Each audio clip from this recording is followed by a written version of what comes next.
Nakakaramdam ka ba ng higit na pagod kaysa karaniwan kamakailan? Napapansin mo bang namamaga ang iyong mga bukong-bukong sa pagtatapos ng araw o mas sumisikip ang iyong mga sapatos kaysa dati? Maaring nagigising ka ng ilang beses sa gabi para umihi. Karamihan sa mga tao, lalo na pagkatapos ng ilang edad, ay isinasantabi ito bilang mga karamdaman ng katandaan. Iniisip niya na normal lang ito, bahagi na ng pagtanda. Ngunit paano kung sabihin ko sa iyo na hindi ito mga hindi nakakapinsalang karamdaman? Paano kung ang iyong mga bato pala ang may problema? Ang mga mahalagang organong iyon na tahimik ay sumisigaw na ng tulong. Ako si Dr. Fernando Manocci. Sa buong karera ko, nakita ko ng may lumalaking pagkabahala ang napakaraming matatanda na dumarating sa aking klinika na huli na. Binaliwala nila sa loob ng ilang buwan o kahit ilang taon ang mga babala mula sa kanilang katawan na sa tingin nila ay hindi mahalaga. Nalilito nila ang mga senyales ng panganib sa simpleng paglipas ng panahon at iyan ay isang napakadelikadong kalituhan dahil ang pinsala sa bato ay isang tahimik na kaaway. Hindi ito karaniwang masakit, hindi ito nagbababala ng may ingay. Sa halip ay lumalala ito sa dilim. Kapag hindi na mapagkakailang lumitaw ang mga sintomas, maaaring hindi na ito magagamot. Kaya narito ako. Ang misyon ng video na ito ay bigyan ka ng kaalaman na kailangan mo upang matuto kang makinig sa iyong katawan, upang maiba mo ang simpleng pagod mula sa tunay na senyales ng babala. Sama-sama nating tutuklasin ang 7 senyales, ang ilan ay hindi ka panipaniwalang banayad, na nagpapahiwatig na ang iyong mga bato ay nangangailangan ng agarang atensyon. Bigyan ng espesyal na pansin dahil ang pagkilala sa numero 5 sa tamang oras ay maaaring lubos na mahalaga para sa iyong hinaharap at kalidad ng buhay. Manatili sa akin dahil ang impormasyong ito ay maaaring magprotekta sa iyo o sa isang taong mahal mo. Senyales 1, banayad ngunit mahalagang pagbabago sa iyong ihi. Ang unang senyales at marahil ang pinakadirekta na ipinapadala sa iyo ng iyong mga bato ay nasa banyo. Pag-isipan mo. Ang pangunahing tungkulin ng iyong mga bato ay ang paggawa ng ihi upang maalis ang mga dumi at sobrang likido. Sila ang pinakasopistikadong planta ng paggamot ng wastewater sa buong mundo. Kapag nagsimulang pumalya ang plantang iyon, ang unang ebidensya ay lumilitaw sa huling produkto, ang ihi. Ngunit ang mga pagbabagong ito ay madalas na napakabagal kaya madaling mapalampas. Ang unang dapat mong obserbahan ay ang dalas. Bigla kang napupunta sa paggising 2, 3, o hanggang 4 na beses sa isang gabi upang umihi, na nakakagambala sa iyong pagtulog. Ang sintomas na ito, na kilala bilang nocturia, ay isa sa mga pinakakaraniwang reklamo na naririnig ko at halos palaging sinisisi ang pagtanda ng pantog o, sa mga lalaki, ang prostata. At bagaman iyon ang maaring mga sanhi, isa rin itong klasikong senyales na ang mga filter ng iyong mga bato ay nawawalan ng kakayahang tumutok ng ihi sa gabi. Ang iyong katawan ay sumusubok na magbayad sa pamamagitan ng pagtatrabaho ng overtime at iyon ang dahilan kung bakit kailangan mong pumunta sa banyo kapag dapat kang natutulog. Ang pangalawang pagbabago ay ang dami. Maaaring mapansin mo na kahit na mas madalas kang pumunta, ang kabuuang dami ng ihi ay tila mas malaki kaysa karaniwan. Polyuria. O sa kabaligtaran at ito ay mas nakababahala, maaari mong mapansin na ang dami ay lubos na bumababa o oliguria. Kung isang araw ay mapansin mo na halos hindi ka na umihi, sa kabila ng pag-inom ng likido tulad ng dati, iyan ay isang pulang bandila na hindi mo maaaring balewalain. Nangangahulugan ito na ang planta ng paggamot ay maaaring malapit ng bumagsak. Ang pangatlong pagbabago ay ang hitsura at amoy. Tingnan ang kulay. Ang napakadilim na kulay ng tsaa o kape na ihi ay maaaring dehydration, ngunit kung hindi ito mawala, maaari itong maging senyales ng problema sa bato. At kung makakita ka ng rosas o mapula-pulang tint, maaaring ito ay dugo, isang senyales na kailangan mo ng pagbisita sa doktor nang walang pag-aalinlangan. Ngunit isa sa mga pinakabinabalewwalang at makabuluhang senyales ay ang mabula o maraming bula na ihi. Kung habang umiihi ay mapansin mo ang isang bula na tumatagal ng ilang minuto, katulad ng nabubuo kapag binabati ang mga itlog na puti, ito ay isang mahalagang babala. Ang bula na iyon ay karaniwang dahil sa pagkakaroon ng protina na tinatawag na albumin. Sa isang malusog na bato, ang mga filter ay napakanipis na hindi sila nagpapadaan ng malalaking molekula tulad ng mga protina.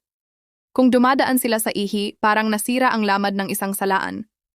Ang pagkawala ng protina na ito ay isang maaga at malinaw na senyales ng pinsala sa bato. Sa wakas, isang hindi pangkaraniwang malakas na amoy tulad ng ammonia. Maaari rin itong maging senyales na ang mga toxin ay naiipon dahil hindi ito nasasala ng mga bato ng maayos. Ang lahat ng mga pagbabagong ito ay madaling bigyang katwiran. Uminom ako ng maraming tsaa. Hindi na ako makapagpigil tulad ng dati. Ito ang edad, ngunit hinihiling ko sa iyo na mula ngayon ay magbigay ng kaunting atensyon. Ang banyo ay nagbibigay sa iyo ng pang-araw-araw at libreng diagnosis ng estado ng iyong mga bato. Ang pagbaliwala dito ay parang pagbaliwala sa babala na ilaw ng makina ng iyong sasakyan. Maaari kang magpatuloy sa pagmamaneho ng ilang sandali. Ngunit ang problema ay hindi mawawala, lalaki lamang ito. Senyales 2. Isang malalim na pagkapagod na hindi gumagaling sa pahinga. Pag-usapan natin ang pangalawang senyales at ito ay, walang duda, ang pinakamapanlinlang sa lahat. Isang nakakalula at paulit-ulit na pagkapagod.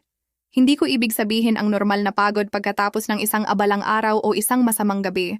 Ang sinasabi ko ay isang malalim na kahinaan, isang pagkaubos na sumasakop sa iyo mula sa paggising mo at hindi gumagaling kahit na may pag-idlip o isang linggo ng pahinga. Inilarawan ito sa akin ng aking mga pasyente bilang pakiramdam na naglalakad sa putik buong araw o pagkakaroon ng baterya na palaging nasa 10%. Bakit ito napakalihin? Dahil ito ang pinakamadaling sintomas na isisi sa edad. Matanda na ako, wala na akong enerhiya tulad ng dati. Ito ay stress, at sa maraming kaso ay maaaring totoo. Ngunit kapag ang pagkapagod na ito ay naging kroniko at nakakaapekto sa iyong kakayahang gawin ang mga bagay na dati mong kinagigiliwan, maaari itong maging isang panawagan ng tulong mula sa iyong mga bato. Ang koneksyon sa pagitan ng mga bato at ng iyong enerhiya ay dalawa at napakalakas. Una, at ang pangunahing sanhi ay anemia. Ang malusog na mga bato ay gumagawa ng isang mahalagang hormone na tinatawag na erythropoietin o EPO. Ang hormoneng ito ay nagsasabi sa iyong utak ng buto, ang pabrika ng iyong katawan, na gumawa ng mga pulang selula ng dugo. Ang mga pulang selula ng dugo ay parang maliliit na truck ng paghahatid na nagdadala ng oxygen mula sa iyong mga baga patungo sa bawat selula ng iyong katawan. Kapag nagsimulang pumalya ang mga bato, ang produksyon nito ng EPO ay biglang bumababa. Mas kaunting EPO ay nangangahulugang mas kaunting signal sa utak ng buto at mas kaunting pulang selula ng dugo. Mas kaunting pulang selula ng dugo ay nangangahulugang mas kaunting truck ng oxygen na umiikot. Ang resulta ay anemia. Ang iyong mga kalamnan at ang iyong utak ay literal na nauubusan ng gasolina. Iyon ang dahilan kung bakit ka nakakaramdam ng pagod, mahina, malamig, kahit sa mainit na silid at nahihirapang mag-concentrate. Hindi ito katamaran, ito ay isang krisis sa logistics sa antas ng selula. Ang pangalawang sanhi ng pagkapagod na ito ay ang akumulasyon ng mga toxin. Tulad ng sinabi natin, ang trabaho ng mga bato ay linisin ang dugo ng mga dumi tulad ng urea at creatinine. Kapag bumababa ang paggana ng bato, ang mga dumi na ito ay naiipon sa dugo, isang kondisyon na tinatawag na uremia. Ang maruming at nakakalaso na dugo na ito ay umiikot sa buong katawan. Ito ay parang sinusubukang patakbuhin ang isang makina gamit ang lumang at maruming langis. Ang pagganap ay bumabagsak. Ang toxicity na ito ay direktang nag-aambag sa pakiramdam ng pangkalahatang karamdaman, kahinaan at pagkapagod ng isip. Isipin na ang iyong katawan ay isang lungsod.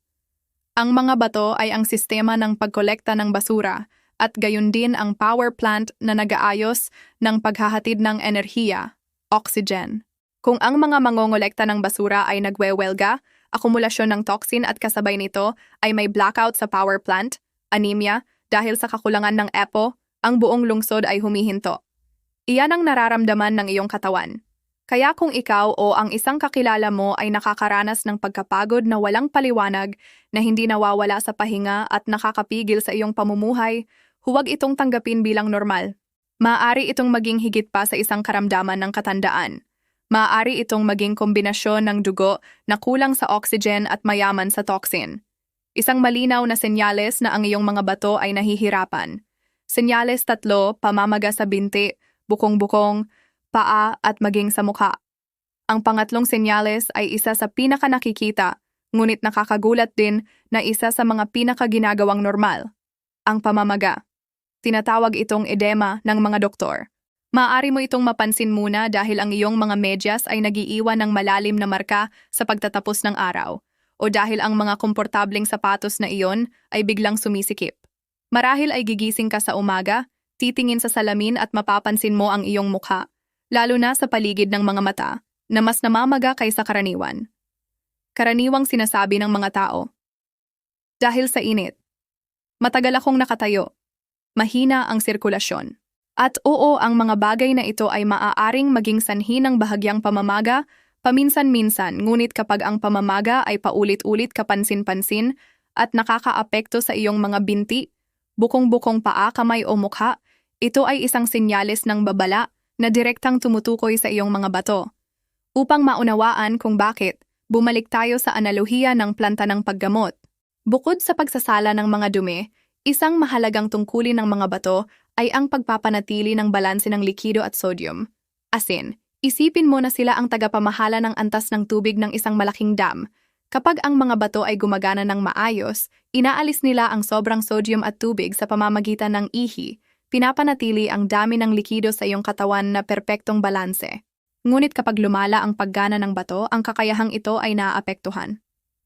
Ang mga nasirang bato ay hindi maaaring mag-alis ng sodium ng mahusay at kung saan pumupunta ang sodium, sinusundan ito ng tubig. Ang sodium ay parang magnet para sa tubig, kaya kung ang iyong mga bato ay hindi makapaglabas ng sapat na sodium, ito ay naiipon sa dugo. Ang mataas na konsentrasyon ng sodium na ito ay humihigop ng tubig papunta sa mga daluyan ng dugo. Sa huli, ang sobrang likido na ito ay nagpapabigat sa sistema ng sirkulasyon at nagsisimulang tumulo mula sa mga capillary patungo sa mga tissue. Ito ay parang ang mga tubo ng lungsod ay napuno na kaya nagsimula silang magkaroon ng maliliit na tagas sa lahat ng dako. Ang grabidad ay nagiging sanhi ng pag-ipon ng dagdag na likido na ito sa pinakamababang bahagi ng katawan. Kaya ang pamamaga ay mas kitang-kita sa bukong-bukong at binti. Maaari mong mapansin ang tinatawag nating pitting edema. Kung pipindutin mo ang namamagang bahagi gamit ang iyong daliri at kapag inalis mo ito ay may naiiwang umbok, ito ay isang malinaw na senyales ng akumulasyon ng likido. Ang pamamaga sa paligid ng mga mata sa umaga. Ang periorbital edema ay typical din sa mga problema sa bato. Nangyayari ito dahil ang balat doon ay napakanipis at habang natutulog ka ng pahalang, ang likido ay muling namumudmod at madaling naiipon sa lugar na iyon. Hindi lamang ito isang problemang pang-estetiko. Ang akumulasyon ng likido ay naglalagay ng malaking stress sa iyong puso na kailangang magbomba ng mas malaking dami ng dugo. Maaari itong maging sanhi o magpalala ng mataas na presyo ng dugo at sa paglipas ng panahon ay humantong sa pagpalya ng puso. Sa malubhang kaso, ang likido ay maaaring maipon kahit sa mga baga na nagiging sanhi ng kahirapan sa paghinga na nagdadala sa atin sa isa pang mahalagang senyales. Sa makatuwid, kung mapansin mo ang bago o lumalalang pamamaga, huwag itong balewalain. Huwag lamang itong ilagay ang iyong mga paa. Ito ay isang pisikal na senyales na ang sistema ng pamamahala ng likido ng iyong katawan ay pumipilay at ang mga pangunahing responsable sa sistemang iyon ay ang iyong mga bato. Senyales 4. Pagkawala ng gana sa pagkain, pagduduwal at kakaibang lasang metal. Ang ika-4 na senyales ay nagdadala sa atin sa sistema ng panunaw at sa panlasa. Napansin mo na ang pagkain ay hindi na kasing sarap ng dati na ang iyong mga paboritong putahe ay nawalan ng kanilang lasa o marahil ay nakakaramdam ka ng patuloy na kawalan ng gana pagduduwal lalo na sa umaga at maging pagsusuka. Kadalasan ito ay may kasamang paulit-ulit at hindi kaaya-ayang lasang metal sa bibig. Muli, napakadaling maghanap ng iba pang paliwanag. May kinain ako, dapat isang virus, stress ako at nasisikip ang tiyan ko. Gayunpaman kapag ang mga sintomas na ito ay hindi nawawala, sila ay isang klasikong manifestasyon ng uremia, ang akumulasyon ng mga toxin sa dugo na pinag-usapan natin. Kapag ang mga bato ay nabigo sa kanilang paglilinis na trabaho, ang antas ng mga dumi tulad ng urea ay tumataas sa dugo. Ang mga toxin na ito ay hindi nananatili, nagpapangit at nakakaapekto sa buong katawan. At ang gastrointestinal system ay partikular na sensitibo. Ang urea sa dugo ay maaaring masira sa ammonia sa laway na nagiging sanhi ng kakaibang mabahong hininga at lasang metal o mapait. Isipin na sinusubukang tamasahin ang masarap na pagkain na may lasa ng ammonia sa iyong bibig. Normal na hindi ka magugustuhan ang pagkain. Bukod dito, ang mga toxin na ito ay direktang nagpapangit sa tiyan at sa mga sentro ng pagsusuka sa utak na nagdudulot ng pagduduwal at pagsusuka. Ang katawan, sa desperadong pagtatangka na maalis ang mga toxin na hindi maalis ng mga bato, ay sinusubukang ilabas ito sa pamamagitan ng ibang mga daanan. Ang kombinasyon ng mga sintomas na ito, pagkawala ng gana sa pagkain, pagduduwal, pagsusuka, at masamang lasa, ay lumilikha ng isang napakadelikadong siklo ng pagkabaliw, lalo na sa mga matatanda. Ang kakulangan sa pagkain ay humahantong sa malnutrisyon at pagbaba ng timbang. Ang katawan ay lalong humihina, nawawalan ng muscle mass, at bumababa ang kakayahang lumaban sa mga impeksyon. Ito ay nagdaragdag sa pagkapagod dahil sa anemia at uremia na nagiiwan sa tao sa isang estado ng matinding kahinaan. Isipin ang iyong katawan bilang isang bahay. Ang uremia ay parang pagkakaroon ng mabagal, ngunit patuloy na pagtagas ng nakakalason na gas. Ang gas ay nagpapangit sa iyong mga mata at lalamunan, lasang metal, pagduduwal at inaalis ang iyong pagnanais na gawin ang anumang bagay hanggang sa kumain. Kung hindi mo ayusin ang pagtagas, kung hindi mo aayusin ang paggana ng bato, ang buong bahay ay magiging hindi matirhan. Kaya kung ikaw o ang isang kakilala mo ay nawawala ng timbang ng hindi sinasadya, kung ang pagkain ay hindi na isang kasiyahan at ang pagduduwal ay palaging kasama, huwag mo itong isisi sa isang masilang tiyan. Maaaring ito ang paraan ng reaksyon ng iyong digestive system sa isang dugo na hindi na mapanatiling malinis ng iyong mga bato. Senyales 5, hindi matanggap na pangangati at tuyong balat. Narating natin ang ika-5 senyales at ito ang binanggit ko sa simula bilang mahalaga dahil isa ito sa pinakanakakainis. Isang matinding at pangkalahatang pangangati, nakilala bilang uremic pruritus, na may napakatuyong balat. Hindi ko ibig sabihin ang pangangati mula sa lamok o mula sa tuyong balat sa taglamig. Ang sinasabi ko ay isang malalim, walang tigil na pangangati na tila nagmumula sa ilalim ng balat. Inilalarawan ito ng mga pasyente na parang may mga insekto na naglalakad sa loob o parang patuloy na pagtusok. Maaari itong makaapekto sa buong katawan, ngunit karaniwan sa likod, dibdib, braso at binte. At ang pinakamasama pa ay ang pagkakamot ay hindi nagpapaginhawa, sa halip ay nagpapalala sa pakiramdam na nagiiwan ng balat na iritado at may mga sugat na maaaring maimpeksyon. Ang sintomas na ito ay nakakabaliw, lubos na nakakaapekto sa kalidad ng buhay, nakakagambala sa pagtulog at maaaring humantong sa depresyon at pagkabalisa. At ano ang sanhe? Muli, ang pagpalya ng mga bato sa kanilang paglilinis at pagbabalanse ng tungkulin. Ang pangunahing sanhi ay muli ang akumulasyon ng mga uremic toxin na namamalagi sa balat at nagpapangit sa mga nerbiyos. Ngunit may isa pang mahalagang salarin, ang phosphorus. Ang malusog na mga bato ay nag-aalis ng sobrang phosphorus mula sa dieta. Kapag pumalya sila, ang antas ng phosphorus sa dugo ay tumataas. Hyperphosphatemia. Ang katawan na sumusubok na magbalanse ay kumukuha ng calcium mula sa mga buto. Ang calcium at phosphorus na ito ay nagsasama, bumubuo ng maliliit na kristal at namamalagi sa balat na nagiging sanhi ng kakilakilabot na pangangati. Bukod dito, ang malalang sakit sa bato ay madalas na sumisira sa mga glandula ng pawis at sebaceous na nagiging sanhi ng matinding pagkatuyo. Ang balat ay nagiging madaling matuklap at nawawala ng kanyang pagkalastiko. Ang tuyong balat na ito ay mas sensitibo at madaling makati na lumilikha ng isang siklo ng pangangati pagkakamot pinsala na mahirap sirain. Upang mas maintindihan mo, ang iyong balat ay inaatake mula sa dalawang panig. Mula sa loob ito ay binobomba ng mga mikroskopikong kristal at toxin. Mula sa labas, ang proteksyon na balak ng balat ay nakompromiso, tuyo at mahina. Maraming tao na may sintomas na ito ang sumusubok ng lahat ng uri ng cream nang hindi nakakahanap ng ginhawa dahil ang problema ay hindi mababaw, nalilito nila ito sa isang allergy, isang dermatitis o sensitibong balat ng katandaan. Ngunit ang uremic pruritus ay isang senyales ng malalim na panloob na kawalan ng balanse na dulot ng pagpalya ng bato. Kung nakakaranas ka ng paulit-ulit at nakakabaliw na pangangati na hindi gumagaling sa mga karaniwang lunas, mahalaga na isipin mo ang kalusugan ng iyong mga bato. Ito ay isa sa mga pinakamalinaw, kahit na madalas ay huling, senyales na ang iyong mga bato ay nasa malubhang problema. Senyales 6, kahirapan sa paghinga. Ang ika-6 na senyales ay maaaring magdulot ng maraming takot. Ang kahirapan sa paghinga o ang pakiramdam ng kakulangan sa hangin na tinatawag ng mga doktor na dyspnea. Maaari mo itong mapansin kapag gumagawa ng kaunting pagsisikap, tulad ng pag-akyat ng hagdan o paglalakad mula sa sasakyan patungo sa pinto. O sa mas malubhang kaso ay maaaring mangyari kahit sa pahinga. Ang isip ay agad na tumatalon sa problema sa puso o baga at tama. Ngunit ang mga bato ay malapit na konektado sa iyong kakayahang huminga sa dalawang pangunahing paraan. Ang una ay nauugnay sa senyales bilang 3, ang pamamaga. Tulad ng nakita natin, kapag ang mga bato ay hindi maaaring mag-alis ng sobrang likido, ito ay maaaring maipon sa mga baga, isang napakaseryosong kondisyon na tinatawag na pulmonary edema. Isipin ang iyong mga baga bilang 2 espongha. Kailangan nilang mapuno ng hangin upang gumana.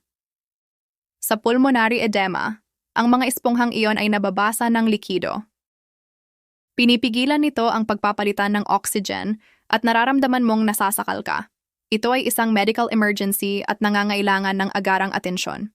Ang pangalawang paraan kung paano nakakaapekto ang mga bato sa paghinga ay mas banayad at nauugnay sa senyales bilang 2, ang anemia. Gaya ng natatandaan mo, ang may sakit na mga bato ay gumagawa ng mas kaunting pulang selula ng dugo na nagpapababa sa kakayahan ng iyong dugo na magdala ng oxygen. Kapag gumagawa ka ng anumang aktibidad, ang iyong mga kalamnan ay humihingi ng mas maraming oxygen. Ang iyong puso at baga ay sumusubok na magbayad sa pamamagitan ng pagtatrabaho ng mas mahirap. Ngunit ang problema ay hindi ang kakulangan sa hangin sa mga baga, kundi ang kakulangan sa mga truck, pulang selula ng dugo upang dalhin ang oxygen na iyon. Ang resulta ay ang pakiramdam ng kakulangan sa hininga sa kaunting pagsisikap. Kaya ang iyong mga bato ay maaaring magpahirap sa iyong paghinga sa 2 paraan. Isa ay basa dahil sa akumulasyon ng likido sa mga baga at isa ay tuyo dahil sa malubhang anemia. Ang parehong mga sitwasyon ay malubha. Kung nararamdaman mong kulang ka sa hininga kaysa karaniwan, kung napapagod ka sa paggawa ng mga bagay na dati ay hindi mo nahihirapan, huwag mo itong isantabi. Maaaring ang iyong respiratory system ay sumisigaw para sa tulong na hindi na maibibigay sa iyo ng iyong mga bato. Senyales 7. Pagbabago sa estado ng pag-iisip at konsentrasyon.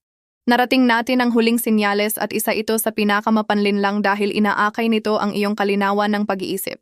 Pinag-uusapan natin ang kahirapan sa pag-concentrate, pagkalito, mga problema sa memorya, pagkaantok o ang tinatawag ng marami na brain fog. Ito marahil ang pinakanakakalungkot na senyales dahil madalas itong nalilito ng direkta sa pagtanda, pagbaba ng cognitive function o kahit na sa mga unang yugto ng demensya. Maaaring mapansin ng pamilya na ang kanilang mahal sa buhay ay mas madaling makalimutan.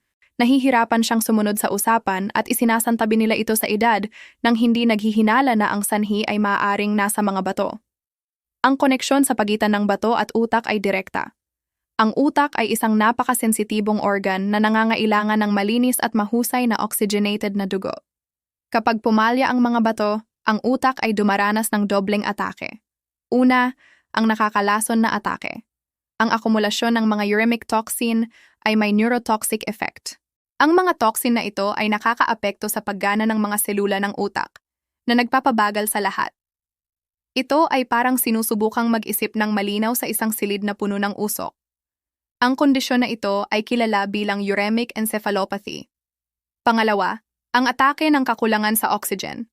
Tulad ng nakita natin, ang anemia ay nagpipigil sa utak ng kinakailangang oxygen. Ang utak na kulang sa oxygen ay isang mabagal na utak. Nag-aambag ito sa pagkaantok, kawalang interes at kahirapan sa mabilis na pag-iisip. Ang kombinasyon ng nakakalason na kapaligiran at kakulangan sa oxygen ay nakakasira. Ang mga sintomas ay maaaring banayad sa simula. Kahirapan sa paghahanap ng salita, pagkalimutan kung bakit ka pumasok sa isang silid, ngunit habang lumalala ang paggana ng bato, maaari itong umunlad sa mas malubhang pagkalito. Mahalagang maunawaan na ang pagbaba ng cognitive function na ito sa maraming kaso ay maaaring ibalik. Nakakita ako ng mga pasyente na ang kanilang brain fog ay nawawala ng malaki kapag nagsimula ang paggamot para sa kanilang pagpalya ng bato. Kaya napakahalaga na huwag i-label ang anumang pagbabago sa pag-iisip bilang demensya o pagtanda. Kung mapansin mo ang mga pagbabagong ito sa iyong sarili o sa isang miyembro ng pamilya, lalo na kasama ang iba pang mga senyales, mahalaga na suriin ang paggana ng bato. Ang iyong utak ay maaaring sumisigaw para sa malinis na dugo na tanging malusog na mga bato lamang ang maibibigay. Ano ang gagawin ngayon? Praktikal na mga hakbang upang protektahan ang iyong mga bato. Nirepaso natin ang 7 senyales ng panganib. 7 paraan na maaaring sinasabi sa iyo ng iyong katawan na ang iyong mga bato ay nangangailangan ng tulong. Ngayon, ang pinakamahalagang tanong ay, ano ang gagawin natin dito? Hindi ko nais na matakot ka sa video na ito, ngunit nais kong bigyan ka ng kapangyarihan na kumilos. Narito ang ilang konkretong hakbang na maaari mong simulan ngayon. 1. Kontrolin ang 2 malalaking salarin, presyon ng dugo at antas ng asukal sa dugo. Ang diabetes at mataas na presyon ng dugo ay, sa malayong, ang 2 pangunahing sanhi ng malalang sakit sa bato. Sila ay parang 2 martilyo na tumatama sa mga delikadong filter ng iyong mga bato hanggang sa masira sila. Kung mayroon kang alta presyon, sukatin ang iyong presyon ng regular at inumin ang iyong gamot ng walang pagkabigo. Ang pagbabawas ng asin ay mahalaga. Iwasan ang mga naprosesong pagkain at fast food. Kung mayroon kang diabetes, ang pagkontrol sa antas ng asukal sa dugo ang iyong pangunahing prioridad. 2. Mag-hydrate, ngunit sa paraang matalino. Ang tubig ay mahalaga. Ang pangkalahatang rekomendasyon na uminom ng sapat na tubig ay mabuti para sa karamihan. Gayunpaman, at ito ay napakahalaga, kung mayroon ka ng malalang sakit sa bato at inutusan ka ng iyong doktor na limitahan ang likido, dapat mong sundin ang indikasyong iyon ng mahigpit. Sa mga advanced na yugto, ang pag-inom ng labis ay maaaring mapanganib. Palaging makipag-usap sa iyong doktor. 3. Maging maingat sa mga gamot na nabibili ng walang reseta. Maraming tao ang naniniwala na kung ang isang bagay ay mabibili ng walang reseta, ay hindi ito mapanganib. Ito ay isang pagkakamali.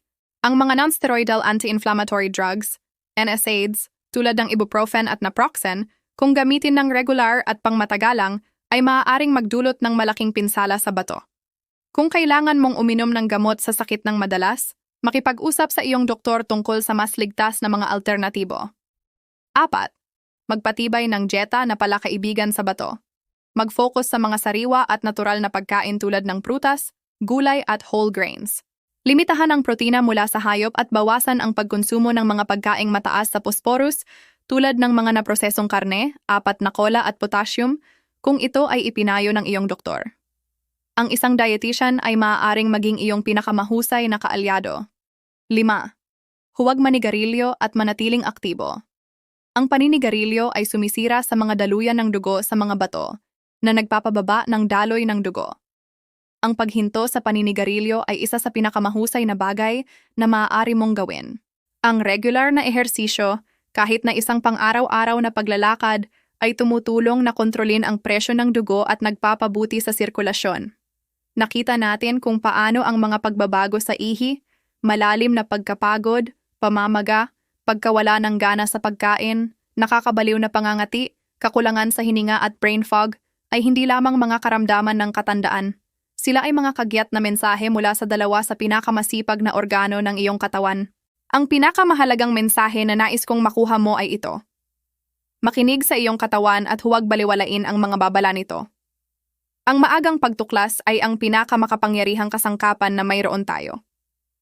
Ang pagbaliwala sa mga senyales na ito ay nag-aagaw lamang ng mahalagang oras. Sa makatuwid, ang aking pinakamahalagang healing ay ito. Kumonsulta sa iyong doktor. Kung nakikilala mo ang marami sa mga senyales na ito, huwag mo itong palampasin. Ang isang simpleng pagsusuri sa dugo at ihi ay maaaring suriin ang iyong mga bato at magbigay sa iyo ng kapayapaan ng isip o ng pagkakataon na kumilos sa tamang oras. Ang aking pangalawang healing ay para sa komunidad na aming itinatayo. Ang impormasyon ay kapangyarihan. Ibahagi ang video na ito. Isipin ang isang kaibigan, isang miyembro ng pamilya, isang kapitbahay na maaaring nakakaranas nito ng tahimik. Ang isang simpleng pag-click ay maaaring maging tulak na kailangan nila upang humingi ng tulong. At sa wakas, kung nakakita ka ng halaga sa impormasyong ito, iniimbitahan kita na sumali sa aming channel, mag-subscribe at i-activate ang mga notifikasyon.